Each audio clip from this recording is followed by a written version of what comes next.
This is my house.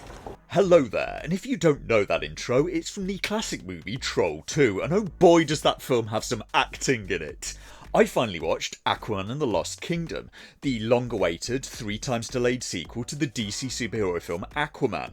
I'm going to give you a bit of a rundown of what to expect first, so you can get an idea, and if you'd like to go and see it before I get into spoilers later. And I'm back again with all the controversial opinions. I found the film kind of average. It's a CGI action fest and it's far from a masterpiece, but IMDb has it on a 6 out of 10, and I'd say that's pretty fair. In short, I didn't think Aquaman 2 is as bad as other reviews may lead you to believe. Like this one from Alex Savelyev of Film Threat, which says, "Now in theatres, James Wan's Aquaman and the Last Kingdom is the stupidest superhero film I've ever seen. And for starters, the plank managed to get the name of the film he was supposed to be reviewing wrong multiple times in the article. It's The Lost Kingdom, and he keeps on calling it The Last. But maybe it's the stupidest he has seen.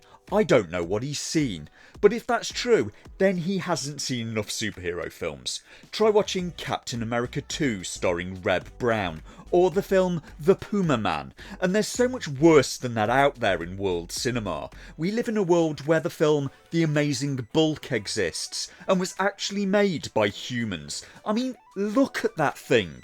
Granted, some of the CGI in Aquaman 2 may look a bit shaky, but there are levels to this, and the review goes on. I'll go even further than simply stating Aquaman and the Last Kingdom is one of the worst superhero films. It's one of the worst films ever. Period. And don't be silly. How many films have you watched if you think this is one of the worst? It's not even close to being that. Go and watch Troll 2 and get back to me if you think this film is among the worst. That's so bad it goes off the charts and actually becomes funny enough to be almost entertaining again. The goblins? Go and watch Battlefield Earth or Manos the Hands of Fate, and there are much worse than that out there. What's the worst of all time is subjective and a matter for debate, because do you count student films, independent movies, B-movies? Is the money spent on a film important? Does a bad film become worse if it's also expensive? Because otherwise, you'll be comparing the quality of a major studio release to something a teenager shot on their phone. I may be being overly generous to Aquaman 2 because there are subjective things I like about the film. I find the setting of Atlantis kind of magical. Underwater, it's like its own world that works in its own set of rules. It evokes films like The Abyss. I like the director James Wan in his body of work. It has a sentient octopus riding a seahorse. I like most of the cast. I like Jason Momoa. I like Jonathan Rhys-Davies as a giant crab man. The character is a bit Gimli from Lord of the Rings. I like Dolph Lundgren. I like Patrick Wilson. Amber Heard is also in it. And I fear that last part is what may be killing the box office. But honestly, she's fine in it. The acting is all fine. Certainly better than our acting was in Court. Everyone was just having a good time, like normal. We walked out of the trailer at some point. My dog stepped on a bee. We went to the vet. I can't point to any performance in the film as being either awful or magnificent. And I'm not going to say Amber Heard is terrible in the film just because in real life I don't like some things she's supposed to have done to Johnny Depp's bed and hand. So what is it that's riling up the critics? Because the movie's come in with some heavy criticism on Rotten Tomatoes. Is it them pandering to fashion and thinking Amber Heard is radioactive now? Is it the lack of Willem Dafoe that's turning off the critics and making the audiences stay away? Because he isn't in the sequel apparently due to scheduling problems. And he's somewhat of a marketing expert himself. Usually he's a draw for me.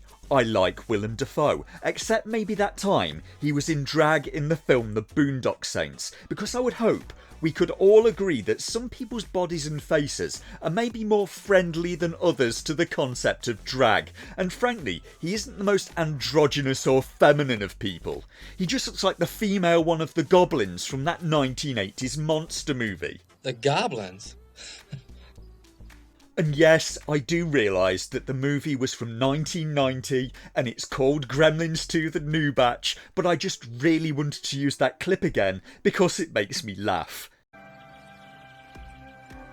I bet it was a goblin in disguise. Will you get out of here, Joshua from Troll 2? Or do they dislike it because Aquaman 2 has a strong emphasis on fatherhood and family, because it's been hard not to notice Hollywood and its surrounding structure's quick descent into insanity, and professional reviewers now seem to spend less time reviewing films than they do reviewing the implied politics of the films. I'm not sure when family values became anathema to critics, but it seems that that's where we are now. But the critics' determinations of quality seem to terminally depend on if the film pushes political messages that they like or not. If a film pushes the correct causes, in their view, it tends to get voted up. If it doesn't, it tends to get voted down. As an example, take this review of the 2018 Bruce Willis remake of Death Wish, which says, "Is this the first Bruce Willis movie written by Russian trolls? While Death Wish doubles as a commercial for the gun lobby, its alt-right posturing is undermined by its uneven, head-scratching tone." And that's the title! That was from one Tara Brady of the Irish Times, and boy did she say the quiet parts out loud.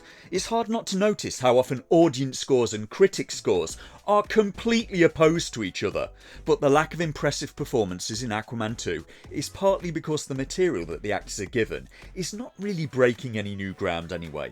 They all do fine with what they've been given, especially Momoa, but the script lacks the sort of scenes that would allow for a truly impressive performance. It's an action and CGI fest that runs for just over 2 hours, and on ratings, I would maybe rate it as slightly better than the first one.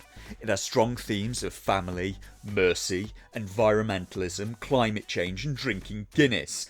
I'm guessing the film got sponsored. That or one of the writers is just a huge fan of Guinness, because it gets product placement in this film like Axe body spray got in the series Robin Hood, including Jason Momoa and Tamura Morrison drinking it out of the can, which is basically unacceptable.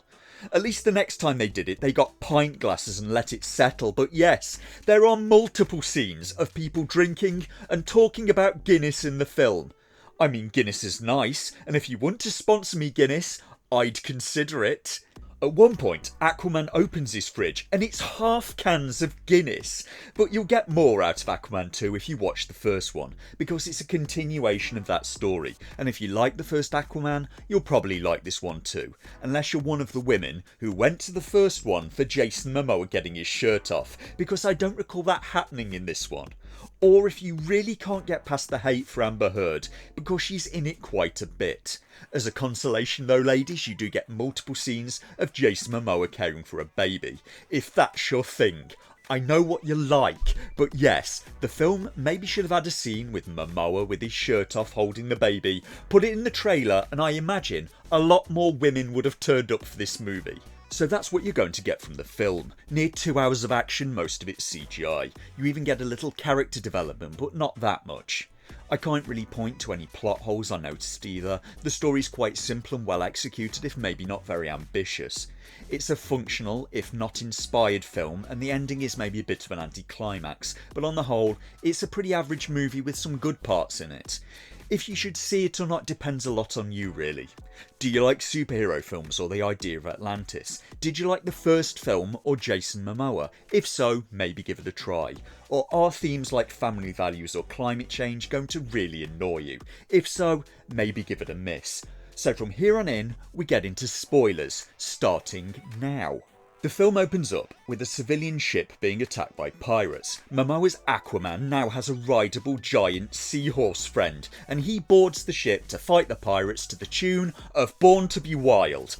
And it's a bit derivative of Thor Ragnarok, and its use of Led Zeppelin's Immigrant Song. It may be a bit derivative, but at least it's trying, and who doesn't like Born to Be Wild? Momoa's Aquaman, who in the gap between the two films became a new father, courtesy of a baby boy he had with Amber Heard's Mira, is telling the story of him fighting the pirates to his baby son using action figures, and it was for me a charming and disarming way of starting the movie. Jason Momoa is a likeable guy, at least for me. I even loved him in Conan the Barbarian. So we have some happy family scenes of Momoa raising his baby boy with his wife, father and mother, and I maybe would have skipped the scene of Amber Heard redirecting a stream of baby urine into Aquaman's face, giving her supposed track record. I would have just stayed a long way away from anything like that. I don't want to think about how the Atlanteans handle toilet business while they're all underwater. Do they just release ammonia into the water like fish? And as for solids... In fact, no, I'm not even going to think about it. I can only presume it probably involves 3 seashells, and Aquaman also has a job that he's very bored with as the new king of Atlantis, with a lot of citizens trying to make him do things like attack the surface world for causing global warming. But meanwhile, returning bad guy the Black Manta has neither forgiven nor forgotten Aquaman and the loss of his father, and he's gone off in search of Atlantean technology to repair his damaged suit and get his revenge on Aquaman, and in doing that he finds more than he bargained for. On one dive under the ocean, he finds a long lost Atlantean artifact, the Black Trident of a long forgotten king, and when he touches it, the trident possesses him and his free will is taken over by the spirit of that king. Long forgotten and newly empowered, he sets out to free the king from his prison and revenge himself on Aquaman. He does this by using the ancient weapons of this forgotten kingdom of Necris. The Atlanteans of ages past had used a glowing green power source called orichalcum to power their ships and weapons. The Atlanteans had long stopped using it because it caused global warming that threatened all life on the planet. Black Manta raids the long-forgotten storage vaults of the Atlanteans in order to get more orichalcum to power his weapons, but also because he needs to cause global warming to reduce the polar ice caps and create a path to the frozen city of Necris, where the Lost King is sealed. And the Lost Kingdom of Necris, with its walking dead and organic-looking robots and glowing green effects, reminded me a hell of a lot of the Necrons from Warhammer 40k, suspiciously so. Manta launches a raid on Atlantis to steal the orichalcum from there and gets away after injuring Aquaman's wife Mera. Aquaman does not know where to find Black Manta, so he has to break his brother out of jail where he's been because of the wars he started in Aquaman 1, and strangely the two men bond while on the trail of Black Manta that takes them to a pirate city, then an island Black Manta has been using as a base. Manta also needs the blood of the Atlantean royal family to free the Frozen King. We see a flashback, and the king in the past was played by Pilu Asbæk, who was Euron Greyjoy in Game of Thrones, and they don't even let him do anything really. Does she like it gentle or rough? A finger in the bum. Yeah, it was that guy. And then sadly I find the end battle a bit limp, as Black Manta abducts Aquaman's infant son to get the blood he needs to free the king. Aquaman and the Atlanteans then go to Necris to fight the bad guys. Aquaman fights the possessed Manta, Aquaman's brother then gets possessed by the Trident, and Aquaman saves his son but ends up bleeding and freeing the king, and the day is saved when his brother fights the possession because of the newfound trust that they've managed to build. Aquaman then throws his trident, smashing the Black Trident and destroying the king. Necris falls apart and Black Manta falls into a crevasse when he refuses to let Aquaman help him, and the film ends with Aquaman changing the world. They let his brother go free to see the world above the ocean and enjoy beer and cheeseburgers, while Aquaman takes Atlantis to join the UN so they can work with the world above the oceans and use their technology to help preserve the planet, and then back home for some more Guinness. In short, the movie on the whole is pretty average, and this may come as an awful shock to you, but if you go to sites like Rotten Tomatoes, a lot of the reviewers on there may try to mislead you. Everyone was just having a good time, you know, like normal. We walked out of the trailer at some point. My dog stepped on a bee. We went to the vet. Fuck. Jesus. Never rub another man's rhubarb.